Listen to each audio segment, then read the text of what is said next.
Il y a se reposer et de se reposer.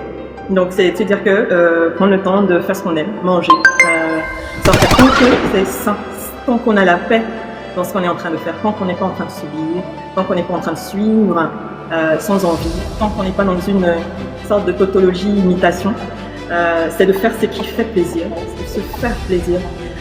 Et à côté de ça, on va dire faire des activités qui construisent, des activités qui sont saines, qui font grandir, qui rapportent un plus en fait.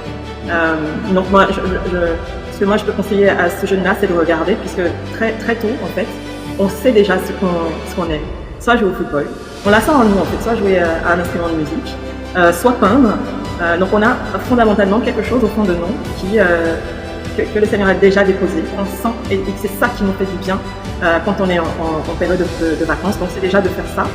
Et derrière, de le tourner, pourquoi pas si on le peut, pour les croyances. Donc là, notamment nous sommes entre chrétiens, c'est de pouvoir faire bénéficier, c'est de pouvoir tourner ce qui nous passionne pour la gloire de Dieu. Donc moi par exemple, j'ai beaucoup aimé la musique. Donc j'étais au collège, effectivement, j'étais dans un collège de jésuites. Donc on avait cette particularité où au collège on avait également sur notre emploi du temps, on avait la prière aussi, c'est-à-dire qu'on avait des heures de prière entre histoire et géographie.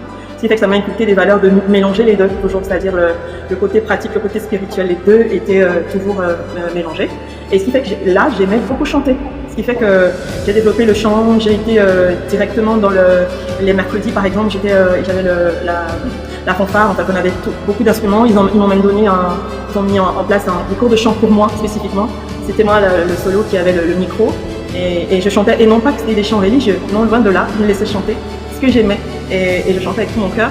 Ce qui fait que plus tard, quand j'ai suivi mes études, puisque j'ai fait différents pays, notamment au Maroc ou ailleurs, j'ai eu à développer ce chant, c'est-à-dire que pendant les vacances, tout en étant étudiante, ce que j'aimais, c'était chanter. Donc j'ai rejoint des équipes, notamment des églises américaines qui avaient des chorales. Et rapidement, pareil, ils m'ont donné des solos.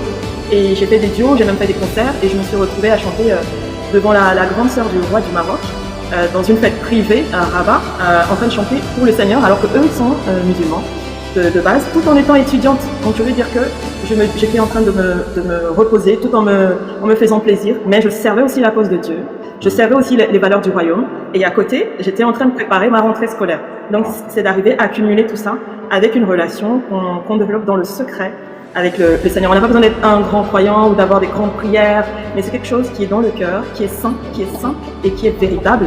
Et c'est juste dans le cœur. C'est se donner, c'est avoir ce cœur-là qui est disponible et disposé pour recevoir le Seigneur. Et avec ça, il n'y a pas de limite. Le Seigneur, il est inarrêtable, il va vraiment au-delà de ce qu'on peut imaginer. Waouh, franchement. En tout cas, il y a plusieurs choses que ça est ressorti.